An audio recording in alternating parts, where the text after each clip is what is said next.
Seja bem-vindo ao Papo Reto Original. E nosso bate-papo hoje é sobre fotografia. A gente queria saber um pouco mais da sua história, como que você chegou à fotografia. A gente estava conversando off aqui, você disse que você veio de outra cidade. E conta um pouco mais da sua história, da sua caminhada. Eu me chamo Antônio, tenho 25 anos, eu trabalho com fotografia faz 5 anos, profissionalmente há 2 anos e só com fotografia faz 1 ano. Eu vim de Minas para cá em 2015, mas antes eu tinha vindo fazer uma visita com meu tio para passar férias da escola. E aí acabei que gostei da cidade, decidi ficar, liguei para minha mãe em Minas, falei para mandar meus documentos, depois de muita luta ela mandou meus documentos da escola. Eu comecei a estudar e trabalhar, só que com bastante persistência dela, eu decidi voltar para lá, para Minas, para terminar os estudos. E foi uma coisa meio precipitada, não foi uma coisa conversada, não tinha sido planejado nem nada. E aí eu voltei para Minas, terminei a escola, o ensino médio, e aí em 2015 eu vim para cá para poder realmente uma coisa que eu já tinha pensado em fazer, que não foi só nas pressas, nas coxas. Voltei pra cá, dessa vez eu trouxe minha irmã comigo, porque da outra vez eu tinha vindo só passear, e aí a gente junto, a ideia era se manter e continuar morando junto, ter uma perspectiva diferente, porque onde a gente morava era interior, tinha 20 mil habitantes, hoje não tinha McDonald's, não tinha BK, não tinha busão circular na cidade, tudo quanto é lugar que você tinha que ir andando. Não eram todas as ruas da cidade que eram asfaltadas, por exemplo, eram só uma parte da cidade. E aí eu vim para cá em 2015 e comecei a trabalhar numa mecânica que eu já tinha trabalhado em 2012. Eu fiquei 1 ano nessa mecânica. Só que aí eu decidi que não era algo que eu queria para mim. Era um trabalho legal, eu gostava, eu tinha um bom salário, mas não era algo que eu gostava. E não era registrado também. E aí eu decidi sair no impulso, sem ter nada seguro na frente, sem ter algo certo que eu já pudesse entrar para trabalhar. E aí aconteceu de eu ficar 1 ano desempregado. E nesse 1 ano eu acho que foi literalmente o pior período que eu passei aqui em Campinas. Literalmente, tipo, da minha vida inteira, eu acho. Porque tinha cobrança da família, tinha minha própria cobrança psicológica, porque eu vim pra cá pra trabalhar e tava, tipo, a Deus dará, procurando emprego. E eu não conseguia arrumar porque eu não tinha experiência na carteira. Eu nunca tinha trabalhado em nenhum lugar registrado. E aí eu, tipo, eu tinha 20 anos sem nenhum registro na carteira, só que já era para ter trabalhado, para ter começado a trabalhar registrado com 18. O que que eu estava fazendo esses 2 anos que eu não tinha trabalhado? Eu acho que era o que passava na cabeça da galera que me entrevistava. E aí, nesse 1 ano que eu passei desempregado, eu fiquei fazendo bico aqui, bico ali, ajudante de pedreiro, ajudei um pouco na construção da casa do meu tio. E aí tinha um amigo lá na minha rua que tinha uma câmera. Tinha uma câmera lá, Super Zoom, que ele comprou, não sei porquê, e tava encostada na casa dele. E aí eu falei assim, mano, deixa eu usar essa câmera aí um pouco só pra me ver uma coisa. E ele deixou a câmera comigo, literalmente, uns dias. E Mas aí, você já gostava de fotografia ou foi só uma curiosidade de pegar a câmera e ver como que é? então, a grande maioria dos meus tios moravam fora da cidade que a gente morava lá em Minas. E aí toda vez que eles iam, eles levavam aquelas câmerazinhas compactas, sabe? E aí eu fotografava o churrasco da família. Só que, tipo assim, eu não. Só fotografava porque que eles levaram, eles não queriam fotografar e o negócio tava lá, assim, vou usar. Por instinto mesmo, não era nem que eu entendia da coisa. E aí, uma coisa que eu lembro daquela época é que eu não curtia cortar a cabeça do pessoal na foto. Eu era encanado e às vezes Você eu já tinha pedia. visão já de como que era uma fotografia, né? Eu acho que sim, mas eu não reparava tanto em coisas do lado, mas eu achava muito estranho cortar a Indiretamente, cabeça. indiretamente foi entrando na sua vida, né? Isso daí. Mesmo você nem percebendo, hoje em dia você olha e fala, porra, eu não. Não, é legal, contar uma história rapidamente. É legal que eu tenho uma história praticamente parecida com a sua. Eu tenho um tio que todas as festas de família, ele levava, eu não lembro a marca, era uma Panasonic grandona, que ele colocava no ombro e levava no churrasco, nas festas e filmava tudo. E no dia seguinte ele falava, vamos assistir a festa de ontem? Aí todo mundo sentava e assistia. E eram umas fitas VHS que cabia dentro da filmadora. Aí eu parei pra pensar quando faz acho que 1 ano atrás. Falei, nossa, aí que legal. O meu tio foi uma inspiração pra eu entrar no audiovisual. E foi mais ou menos com você, né? Você teve essa visão né? Essa experiência quando eu era novo, acho que eu tinha, sei lá, 9, 10 anos quando começou isso daí, quando meus tios começaram a voltar lá pra visitar e tal. E aí eu sempre tava, e aí eu lembro que sempre que iam ver as fotos depois, tipo, depois que eu tava um pouco mais velho, eu reparava que eu não tava em tanta foto.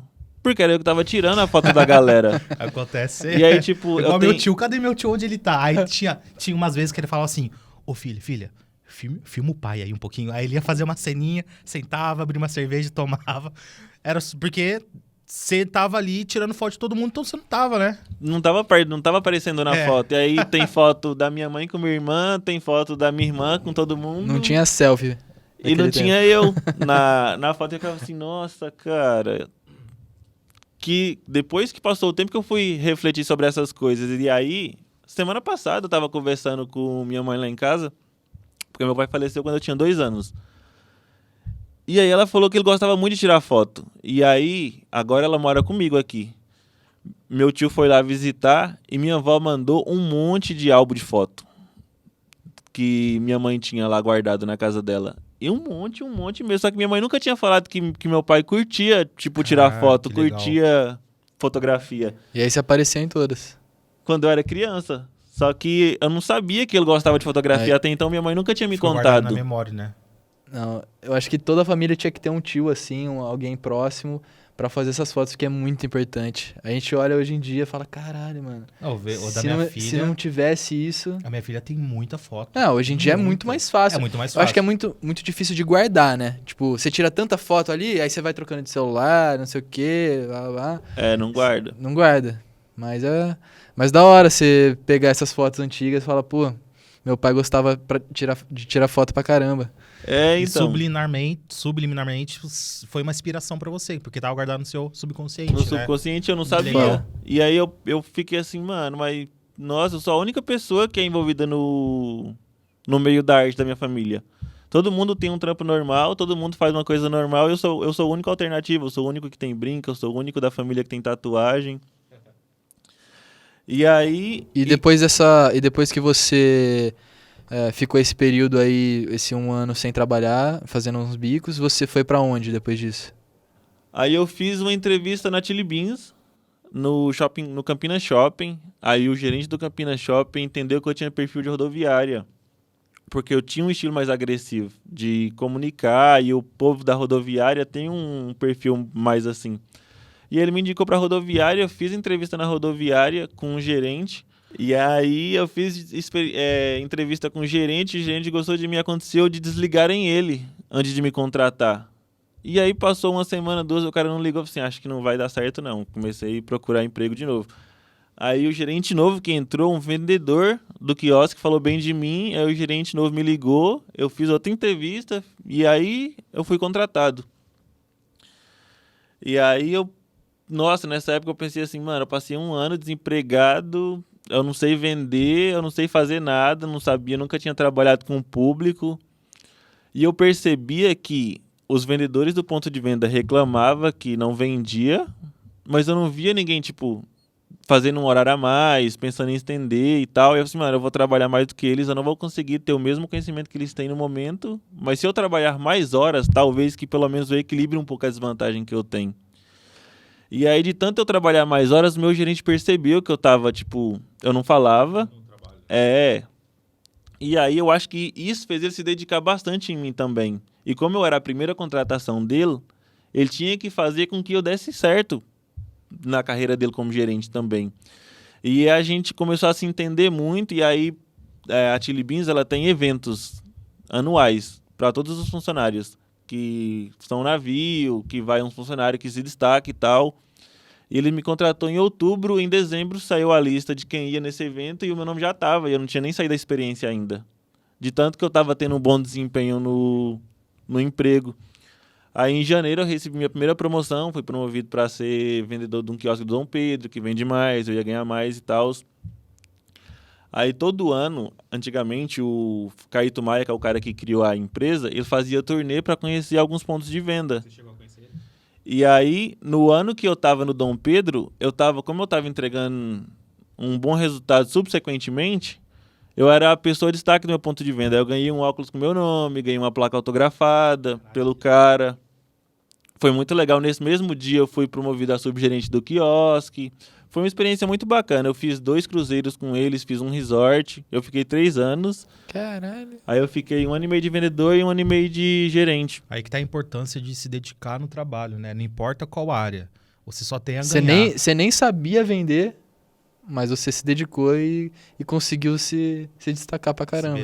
Beneficiado no nível master, né? É, e Legal. tipo, nesse período eu lembro que, mano, eu estudava muito. Livro de persuasão, técnica de venda, comunicação. Eu tenho um livro de como falar em público e encantar as pessoas, como fazer amigos, Que influenciar legal. pessoas, que Nossa. é total relacionado a relacionamento interpessoal e comunicação, que me ajudou bastante. Porque antes eu tinha, esse 1 ano que eu passei desempregado, eu convivi com uma galera que não é que não trampava, era jovem e falava muita gíria. Uhum. E aí, como eu tinha acabado de chegar de Minas e eu queria me socializar com eles, eu comecei a ficar igual eles, falar igual eles. E aí, o meu gerente falou que não era legal pra mim, que estava trabalhando com o público, falar com um linguajar muito popular. Você tem que ser flexível. Se vem um cara do mesmo naipe que você vai pegar a mesma linguagem que ele. Se vem uma pessoa mais formal, você vai falar mais formal, né? Mas Exatamente. é difícil mudar essa chavinha. dosar. É difícil, é difícil. E eu ainda tinha bastante sotaque, porque eu tinha vida de Minas, e aí todo mundo me chamava de Bahia, aí uns manos me chamavam de Antônio. Bahia. É complicado. Nossa, sim. Puta que pariu. E aí eu acabei me educando na comunicação com essas coisas. E aí eu tinha, no meu quiosque, os gerentes sempre falavam que eu tinha uma comunicação muito fluida, independente do público que eu comunicava, que eu me atendia. E aí eu fiquei 1 ano e meio de gerente, e aí nesse meio tempo eu estava fotografando já, porque eu tinha pegado uma máquina Super Zoom do meu amigo lá. E aí eu pedi para ele me vender e fiquei um tempo devendo essa câmera para ele ainda, porque como eu tava tendo que bancar as contas de casa tudo sozinho, eu não tava conseguindo sobrar grana. Aí quando eu consegui pagar a câmera para ele, depois de muito tempo ainda, aí eu comprei uma DSLR, uma XTI, tipo só com a lente do kit. E aí eu peguei e tava começando a ter a Batalha da Concha. Não sei se vocês pegaram essa época. E aí, como não tinha ninguém pra fotografar, eu fui fotografar a Batalha da Concha. Eu chamei esse mesmo amigo que vendeu a câmera pra mim e falei, mano, vamos lá e tal, uma batalha de rap. Ainda trabalhando na Chili Beans. Na Chili Beans. E aí eu comecei a fotografar a Batalha da Concha, era no 2º domingo do mês. Foi logo quando começou a batalha. Aí lá eu conheci um brother chamado Guilherme Belisário. Não sei se vocês chegaram a conhecer. Ele fotografava também na época lá, a Batalha da Concha, ele tinha uma câmera já um pouco melhor, ele tinha uma 50mm, tinha uma lente de zoom. E aí eu comecei a conhecer, de fato, o mundo da fotografia através do Guilherme, porque ele me falou muita coisa sobre desfoque, abertura de lente e tal, e mesmo que eu pesquisasse na internet, eu não tinha tido a experiência na mão de como fazer, de alguém me mostrando.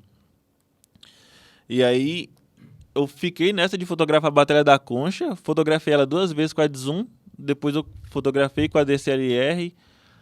Aí quando eu fui promovido pro Dom Pedro, que eu comecei a ganhar um pouco mais de grana com o meu trampo, que eu comecei a me desenvolver no trabalho, eu consegui comprar uma 50mm e aí, mano, foi muito foda.